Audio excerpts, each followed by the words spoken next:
الحمد لله نحمده ونستعينه ونستغفره ونؤمن به ونتوكل عليه ونعوذ بالله من شرور أنفسنا ومن سيئات أعمالنا من يهده الله فلا مضل له ومن يضلل فلا هادي له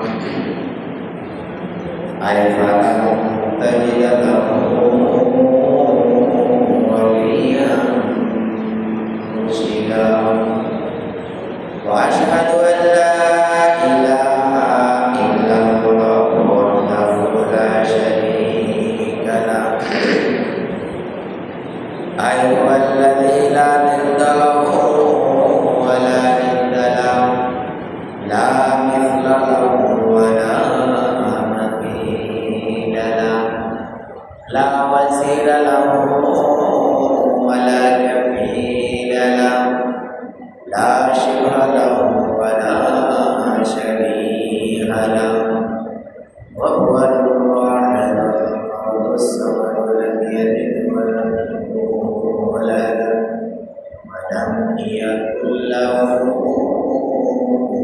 كفوا أحد وأشهد أن سيدنا ونبينا وحبيبنا وطبيبنا وطبيب قلوبنا وطبيب أرواحنا وحبيبنا وحبيب ربنا محمد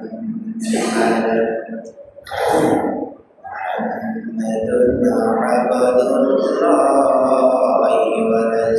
ورسوله أرسله بالحق بشيرا ونذيرا وداعيا إلى الله بإذنه وسراجا وقمرا منيرا فقد قال الله تعالى في كلامه المجيد وفي قرآنه الحميد أعوذ بالله من الشيطان الرجيم بسم الله الرحمن الرحيم واتل عليهم نبأ بني آدم بالحق إذ قربا قربانا فتقبل من أحدهما ولم يتقبل من الآخر إلى آخر الآية وقال تعالى في شأن حبيبه مخبرا وآمرا إن الله وملائكته يصلون على النبي يا أيها الذين آمنوا صلوا عليه وسلموا تسليما اللهم صل على سيدنا مولانا محمد وعلى آل سيدنا مولانا محمد اللهم صل على سيدنا مولانا محمد وعلى آل سيدنا مولانا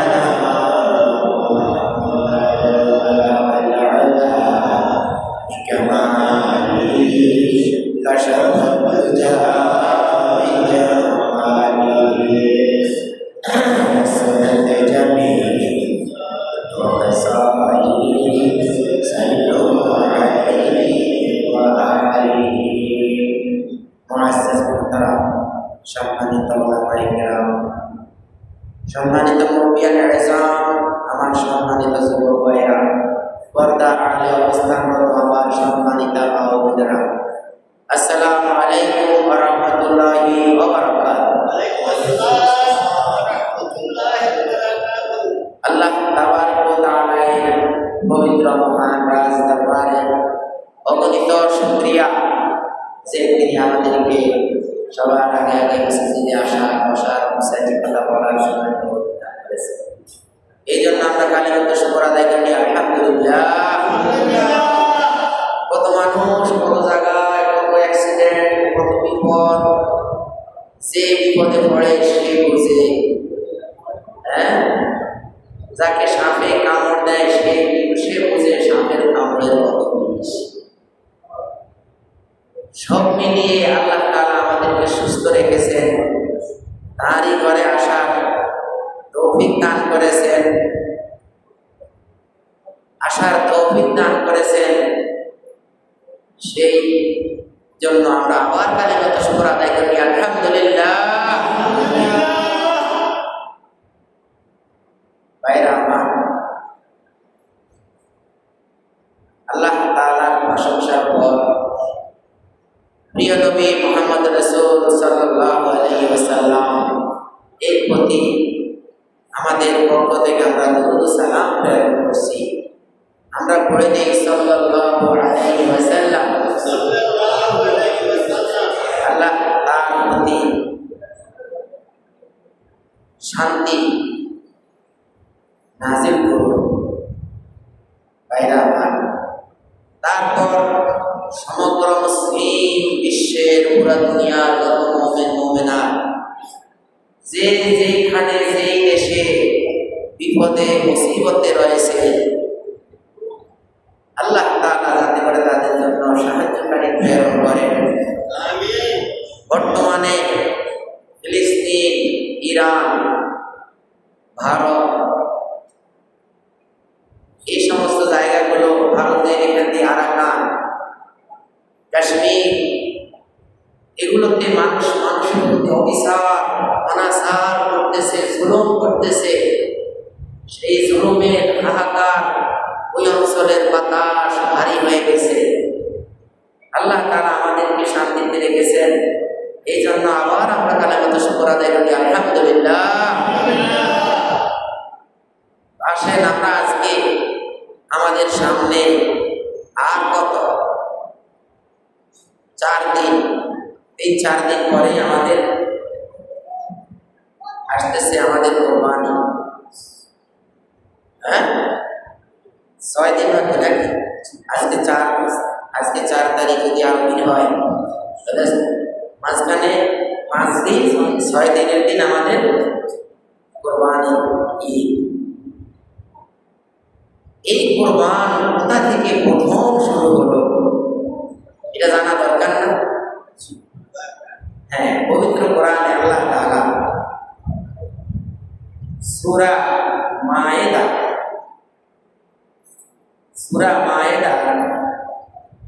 27 নম্বর আয়াত থেকে এখানে একটা কোরবানির প্রথম যে কোরবানির একটা ঘটনা বর্ণিত হয়েছে,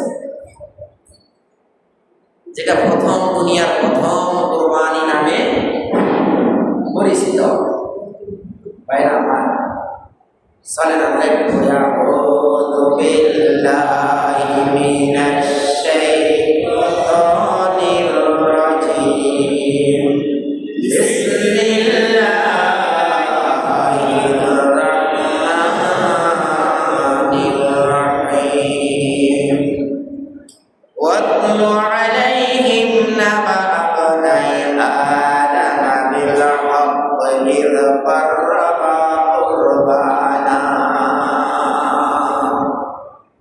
ইরশাদ হচ্ছে আল্লাহ তাআলা পবিত্র কালামের সূরা মায়েদার 27 নম্বর আয়াতে আল্লাহ বলেন, ওয়াতলু আলাইহিম, হে বিশ্বনবী সাল্লাল্লাহু আলাইহি ওয়াসাল্লাম, হে আমার মুহাম্মদ রাসূল সাল্লাল্লাহু আলাইহি ওয়াসাল্লাম, হে আমার বিশ্বনবী, হে আমার নবীকুল শিরোমণি সাইয়্যিদুল আইম্মা রাসূল রাব্বিল আলামিন, আল্লাহ রাব্বুল আলামিনের সমস্ত দুনিয়ার রাসূল, আপনি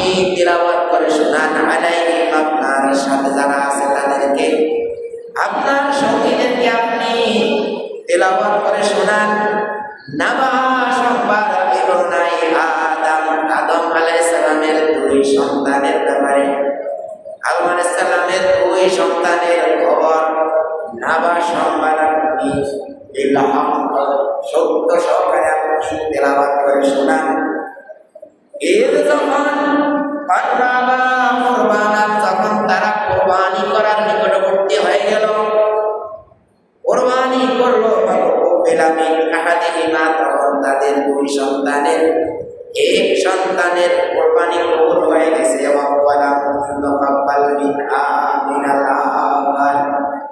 অপর সন্তানের কোরবানি কবুল হয় নাই, কবুল করে নাই আল্লাহ।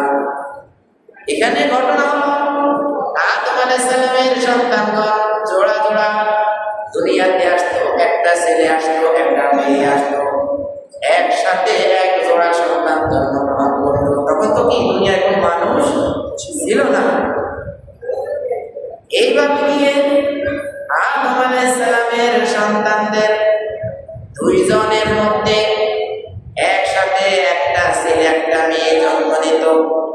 আগেরটার ছেলে পরেরটার মেয়ে, পরেরটার ছেলে আগেরটার মেয়ে, এইভাবে এক জুটির ছেলে আরেক জুটির মেয়ে, আরেক জুটির মেয়ে আরেক জুটির ছেলে, এইভাবে তাদেরকে বিয়ে করা, বিয়ে দেয়া যে আল্লাহ তাআলার বিধান তখন জারি ছিল।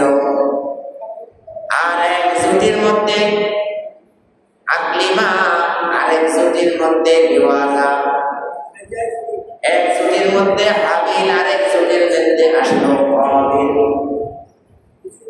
এইভাবে কাবিলের সাথে আসলো আকলিমা, আর আকলিমা ছিল সুন্দরী। এই জন্য কাবিল বলল, আমার সাথে যে জন্মগ্রহণ করেছে আমি তাকে বিয়ে করব। আর হাবিলের সাথে জন্ম নিল লেওয়াজা, লেওয়াজা ছিল আকলিমা থেকে একটু সুন্দর কম। এই সুন্দর কম হওয়ার কারণে কাবিল তাকে বিয়ে করতে নারাজ হয়ে গেল। সে আল্লাহর দেয়া বিধান, আদম আলাইহিস সালামের উপরে আল্লাহ তাআলার দেয়া যে বিধান ছিল সেই বিধান সে মানে না। একজন নবীর সন্তান হয়েও সেই ব্যক্তির কপাল পোড়া হয়ে গেল।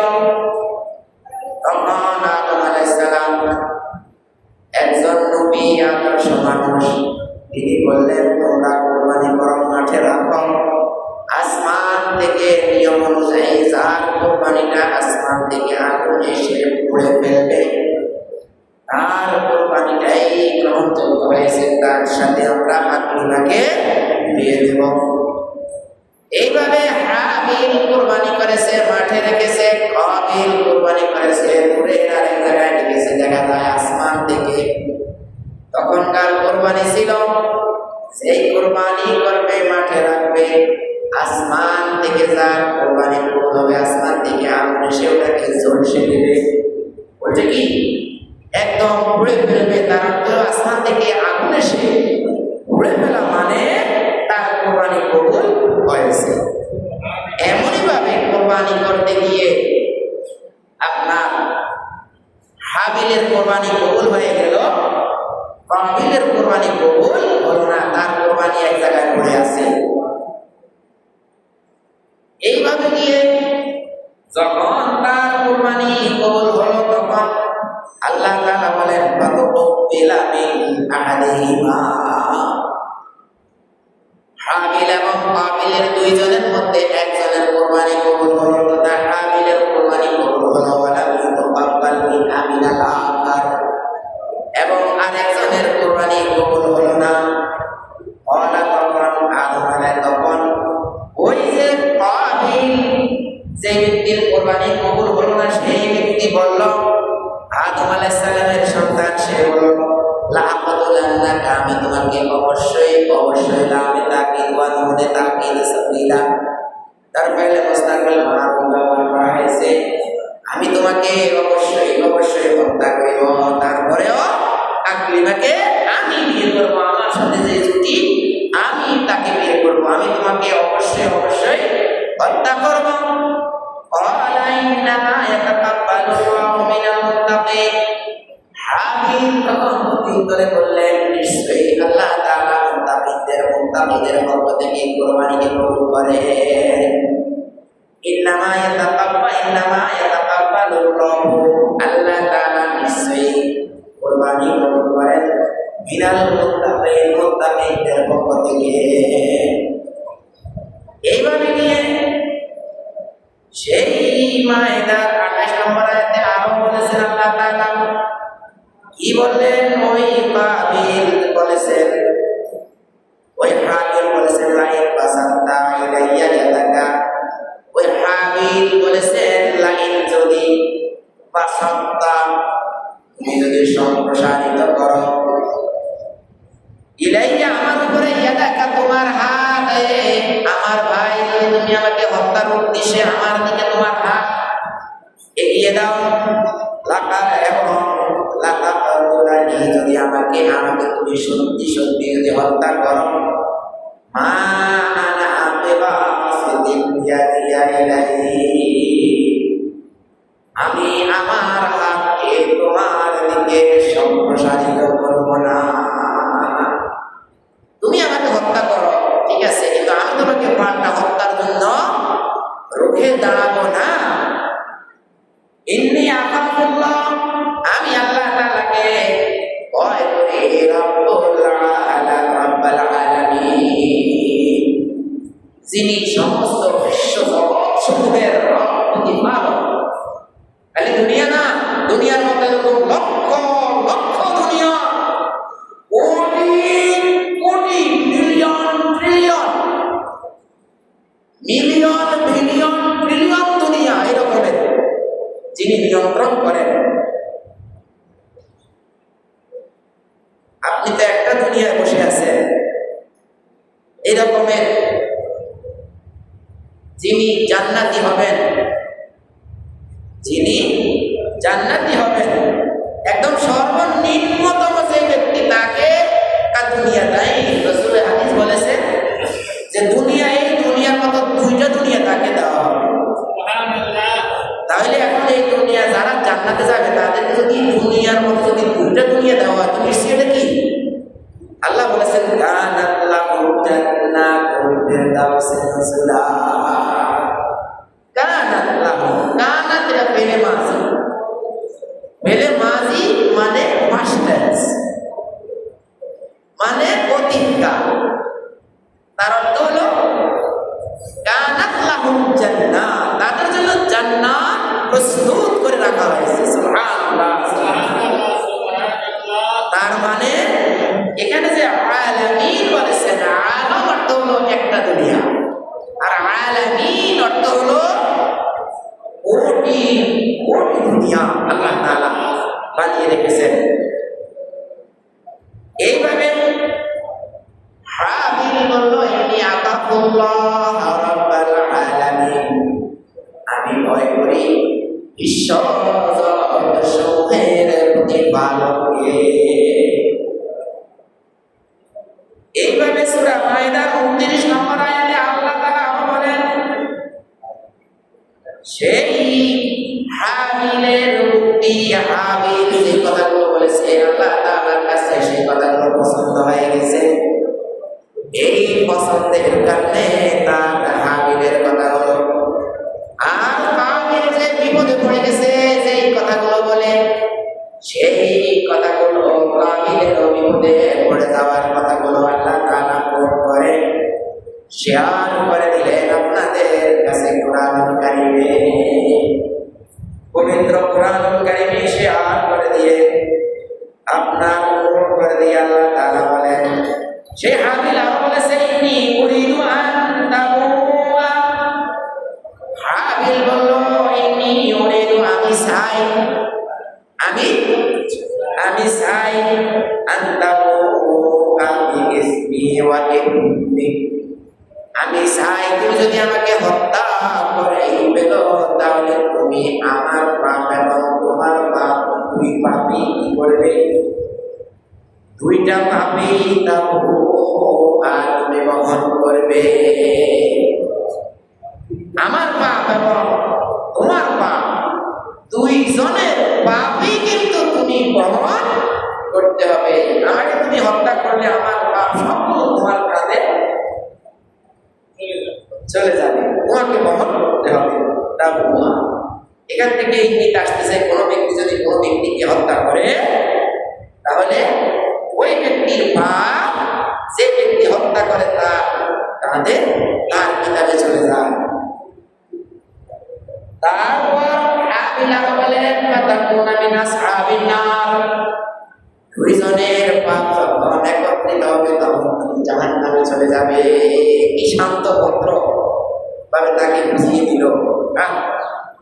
ফাযালিকা জাযাউল যালিমিন, যারা নবীর সন্তান হয়েও আল্লাহ তাআলার বিধান যারা মানে না, এই সমস্ত জালিমের জন্য, এই সমস্ত জালেমের জন্য এই জাহান্নামই হলো পুরস্কার। এইভাবে 30 এবং 31 নম্বর ধারাবাহিক বলেছেন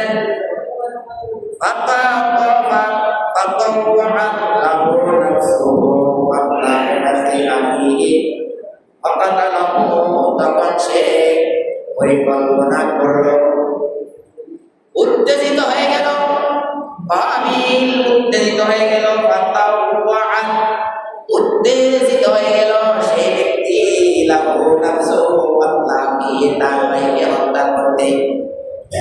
এইভাবে হত্যা করার পরে আল্লাহ তাআলা বলেন এমনকি তাকে অবিল হাকিমকে হত্যা করে ফেলল।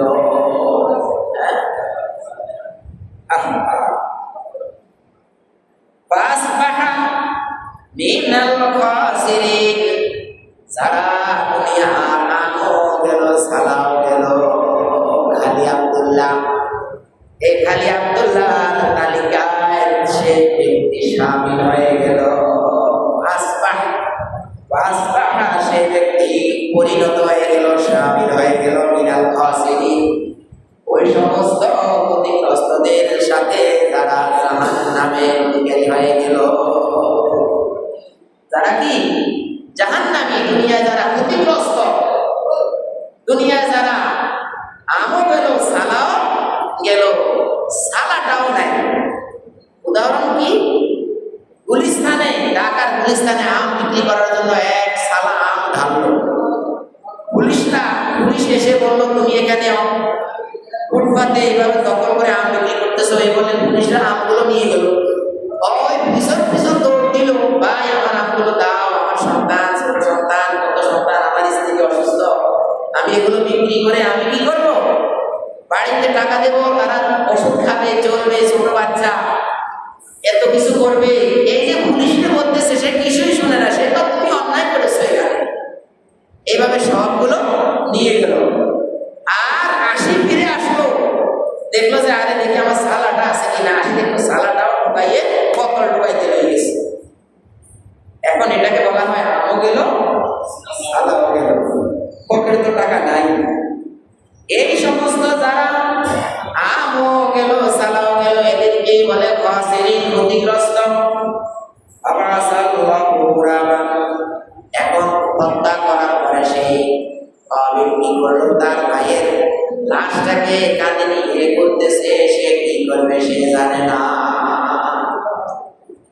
দুনিয়ার প্রথম হত্যা, দুনিয়ার প্রথম মার্ডার, এই মার্ডারকে, এই হত্যাকে কি করবে সেই ব্যক্তি জানে না। আল্লাহ তাআলা তখন শাস্তি দেওয়ার সময় তো শাস্তি দিবে, কিন্তু এই ভালো মানুষটার এই কাজটাকে তো হেফাজত করতে হবে। আবিল তো ছিল নবীর ছেলে, আদম আলাইহিস সালামের ছেলে, এবং আল্লাহ তাআলা আনুগত্য মেনে নেওয়ার কারণে সেই ব্যক্তি মুত্তাকি,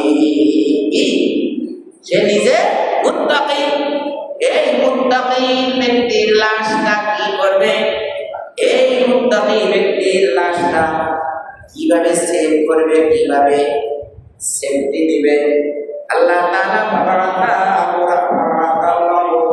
আল্লাহ তাআলা একটা কাককে প্রেরণ করলেন, ইয়াবাসু বিল আরদি লিয়াকু কাইফা ইউরি,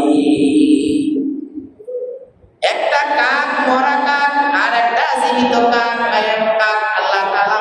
করলেন এবং ওই মৃত কাকটাকে জীবিত কাকটা কি করলো, মাটিকে এইভাবে করলো,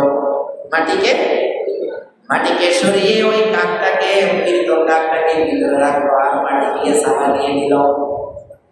এইভাবে দেখার পরে তখন ওই ব্যক্তি মানে কাকটা এক কাক আরেকটা কাককে এইভাবে মাটির সাথে কি করলো, পুঁতে দিল। কলা তখন এই ঘটনাটা দেখার পরে কদিন তখন বললো, ইয়া ওয়াইলাতা আজাজতু আন আকুনা মিথলা হাযাল গুলাম। আশ্চর্য হায়রে, আমি তো এই কাকটার জ্ঞান আমার কাছে নাই। এই কাকটার যেই অভিজ্ঞতা, এই কাকটার যেই বুদ্ধি জ্ঞান, সেটা তো আমার কাছে নাই। তার ওই ঘটনাকে দেখার পরে সে তার ভাইকে কিভাবে কি করলো, লাশটাকে লুকালো, বাপুরিয়া সে লুকালো, মানে মাটির নিচে লুকিয়ে রাখলো।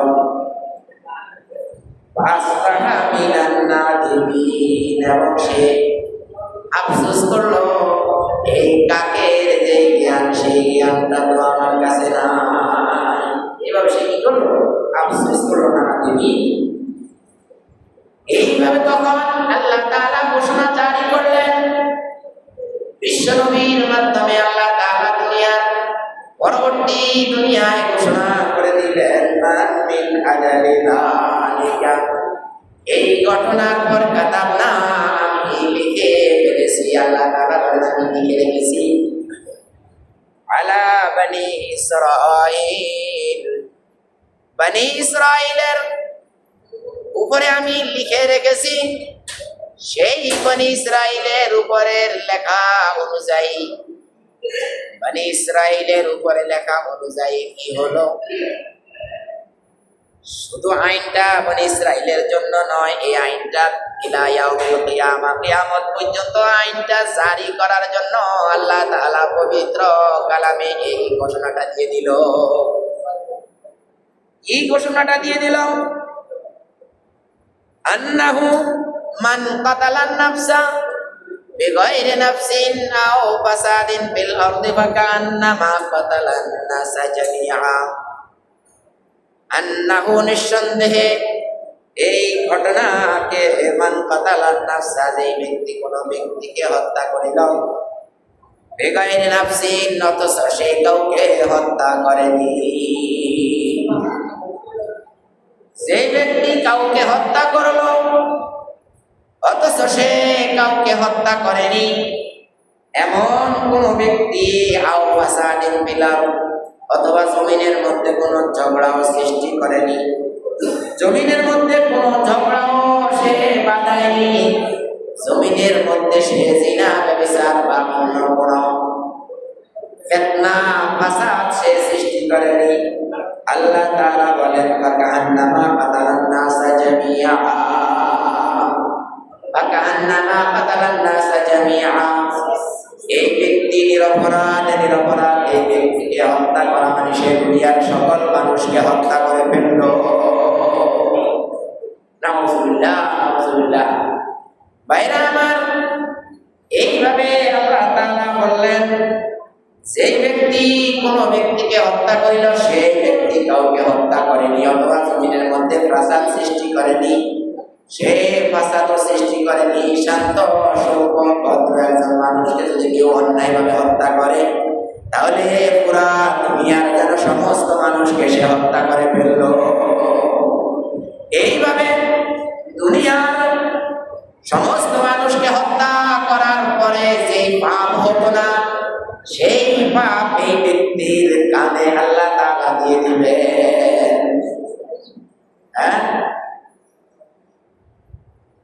এইভাবে বলা হয়েছে, খালিদিনা ফিহা, জাহান্নামে ফাজাযাউ জাহান্নাম।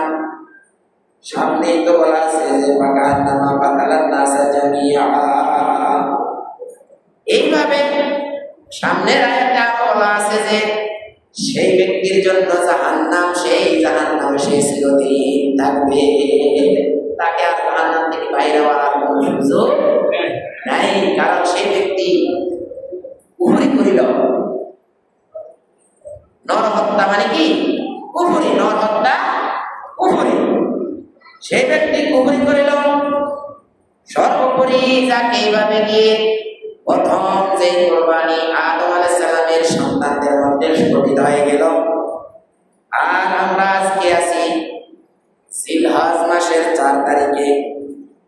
জিলহজ মাসের 4 তারিখে এই মাসটা আল্লাহ তাআলার কাছে কত দামি। মা মিন আইয়ামিল আমালিস মা মিন আইয়ামিল আমালিস সালিহু ফিহা আহাব্বু ইলাল্লাহি মিন হাযিহিল আইয়াম। এই দিনগুলোর মধ্যে যে আমলগুলো করা হয় আল্লাহ তাআলার কাছে এই আমলগুলো সবচেয়ে বেশি সম্মানী।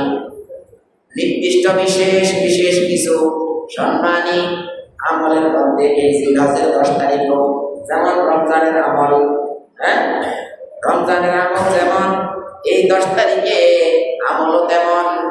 যেমন সূরা ফজরে এই 10 তারিখের, যেমন 9 তারিখের ফজর থেকে যেমন তাকবীর শুরু, 9 তারিখের ফজর থেকে তাকবীর শুরু করতে করতে 13 তারিখ আসর পর্যন্ত আমরা তাকবীর বলতে হবে। তাকবীর বলা কি?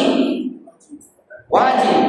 তাকবীর বলা ওয়াজিব। আর এই ওয়াজিবটা হলো ফিকার মাসালায় ফরজের কাছাকাছি। ফরজ ফিকার মাসালায় ওয়াজিব সাধারণত ফরজের কাছাকাছি। তাহলে 9 তারিখ থেকে 13 তারিখ পর্যন্ত, 9 তারিখ পরে আমাদের 27 তারিখ, 27 তারিখ ফজর থেকে 9, 10, 11, 12, 13, 27, 28, 29, 30, 1 তারিখ, 31 মাস এটা। আচ্ছা যাই হোক, 31 মাস হলে 1 তারিখ। আমি আসলে ক্যালেন্ডার ঘোরার সামনে দেখি নাই। 31 মাস হলে 31 তারিখ, 31 তারিখ আসর পর্যন্ত থাকবে তাকবীর। এই তাকবীর ব্যাপারে আল্লাহ তাআলা বলেন ওয়াল ফজর, ফজরের শপথ, ফজর থেকে শুরু হবে। ওয়া লায়ালিন আশর, এবং এই যে 10 দিনের শপথ, ফজরের শপথ এবং 10 রাত্রি। ওয়া লায়ালিন আশর, 10 রাত্রির শপথ। এখানে আল্লাহ তাআলা হিসাব অনুযায়ী কি রাত্রির হিসাব। আল্লাহ তাআলার কাছে কি আমাদের দিন আসে আর আরবি মাসের আগে রাত আসে।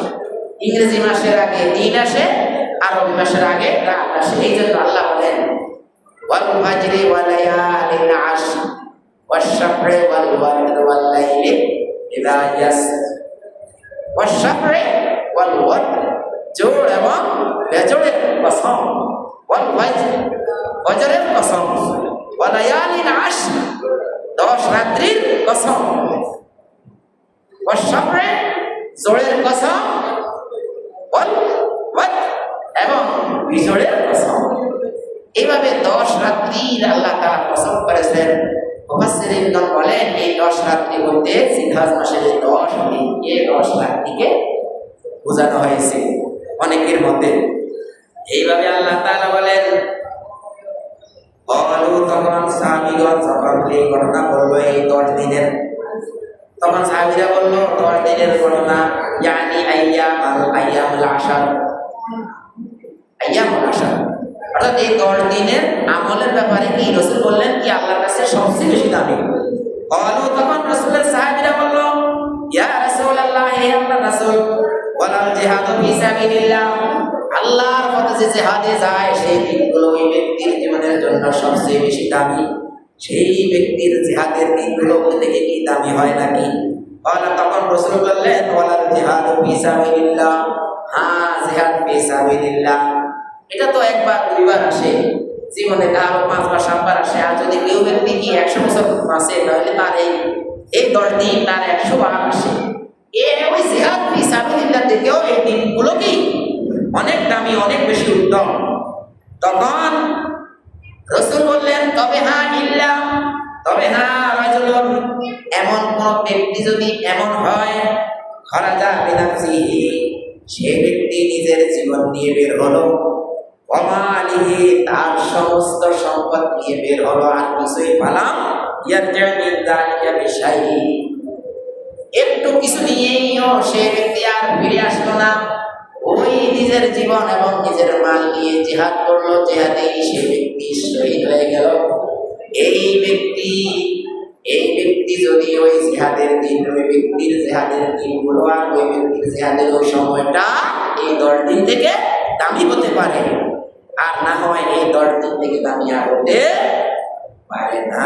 ভাইরা আমার, এই জন্য আমরা কি করব? আমরা 10 দিন রোজা রাখার নিয়ম, 10 দিন, কিন্তু আমাদের তো এখন গরম পড়ে, এই জন্য অনেকে রাখে না। কমপক্ষে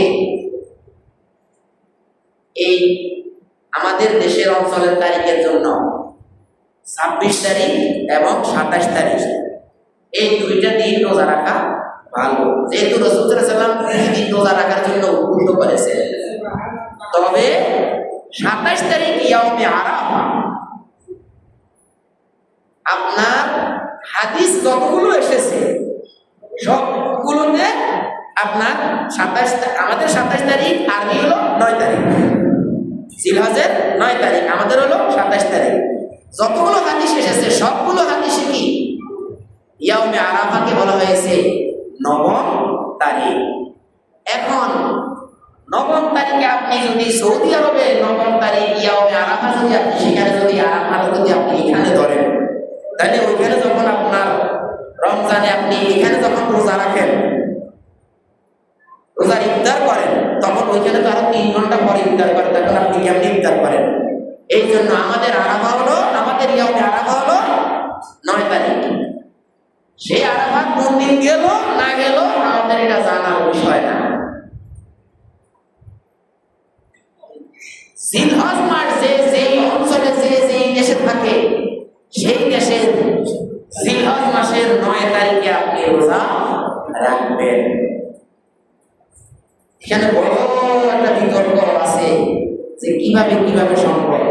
ওদের আগের দিন আরাফা হয়, আমাদের পরের দিন আরাফা আসুক, কারণ ওরা 3 ঘন্টা পরে যদি ইফতার করে, আপনি যদি তখন ইফতার করেন, তাহলে আপনার কি রোজা হবে? 3 ঘন্টা পরে আপনি তাহলে তো আপনার রোজাটা কেমন রোজা হলো যে আপনি রাতে 9টা বাজে ইফতার করলেন? কারণ আপনার রাতে 9টা, আপনি যদি 6টা এখানে ইফতার করেন, সৌদি আরবে যারা আরাফার ময়দানে আছে তারা ইফতার করবে কয়টা? 9টা, 3 ঘন্টা ফরক। এইভাবে গিয়ে রাসূলের হাদিস অনুযায়ী 9 তারিখেই সাওম। তবে যদি 26 তারিখ আপনি, আমাদের 26 তারিখ অর্থাৎ 8 তারিখ যদি রোজা রাখেন, তাহলে ওদের 9 তারিখ পড়ে যায়, তাহলে আপনি রোজা রাখলেন। এবার আল্লাহ আপনাকে করুন যে বিক্রি করে করুন। তো যাই হোক, আরাফাতের রোজা হাদিসে এসেছে, আমার সময় নাই। আরাফাতের রমজান কোন ব্যক্তির জীবনের শুরু শেষ, পিছনে এবং সামনের গুনাহটা আল্লাহ তাআলা যদি তার রোজাকে কবুল করেন, তাহলে আল্লাহ তাআলা মাফ করে দেন। কোন ব্যক্তির হক, সেই হক যদি আপনি আল্লাহর ওলি হয়ে যেতে পারেন, আল্লাহর বন্ধু যদি হয়ে যেতে পারেন। আমি ওই হজের ঘটনার সময়, হজের তারিখে যে আলোচনা করেছিলাম, হজের আলোচনা, সেই দিন তো আমি বলেছিলাম যে আরাফার ময়দানে দোয়া কবুল হয় নাই, মুজদালিফায় গিয়ে ওই দোয়াটা আল্লাহ রাসূলের কবুল হয়েছিল। যে এই দোয়া যে আল্লাহ, কোন ব্যক্তি যদি অপরের হক, এক ব্যক্তিকে 10,000 টাকা কর্জ নিয়ে তার ভাগ করলো, বড় ঘরের 3 কিনলো, সে আর পরিশোধ করতে পারলো, কোনোভাবে সে পরিশোধ করতে পারলো না, হঠাৎ সে ইন্তেকাল করলো, তারপরে কেউ ওই টাকাটা পরিশোধ করতে পারলো না। এই ব্যক্তির জন্য আল্লাহ তাআলার কাছে রাসূল সাল্লাল্লাহু আলাইহি ওয়াসাল্লাম আরাফার ময়দানে দোয়া করলেন, আল্লাহ তাকে ক্ষমা করে দিয়েন, আর ওই ব্যক্তি যে ঋণগ্রস্ত তাকে আপনার পক্ষ থেকে দিয়ে দিয়েন। আরাফার ময়দানে রাসূলের কথাটা কবুল হয় নাই। মুজদালিফায় গিয়ে যখন আল্লাহ রাসূল আবার এই কবুলের দোয়া করলেন, আল্লাহ, যে ব্যক্তি অসহায় হয়ে 10,000 টাকা আরেকজনের কাছ থেকে 20,000 টাকা নিয়ে ঘরের ঋণ লাগালো, আর এর ভিতরে মারা গেল, তার কোনো লোক ওই লোকের ঋণ শোধ করতে পারলো না, আখিরাতে আপনার পক্ষ থেকে আপনি তার এই ঋণটা শোধ করে তাকে মুক্ত করে দিয়ে আল্লাহ। মুজদালিফায় গিয়ে এই দোয়াটা কবুল হয়েছে। তাই বলে আপনি আরেকজনের টাকা নিয়ে মাফ করলে আল্লাহ আপনারা মাফ করে দিবে। কথাটা কি এখানে এরকম কোনো কথা আছে? নাই। বাইরে আমার দেরি হয়ে গেছে আমার। যাই হোক, আল্লাহ তাআলা আমাদের আরাফা বোঝার তৌফিক দান করুন। আপনার জীবনের শুরু, জীবনের শেষ, সমস্ত পাপগুলো আল্লাহ ক্ষমা দিতে পারেন যদি আপনার বোঝাটা কবুল হয়। ওয়া আখিরু দাওয়ানা আলহামদুলিল্লাহি রাব্বিল আলামিন। আসসালামু আলাইকুম ওয়া রাহমাতুল্লাহি ওয়া বারাকাতুহু।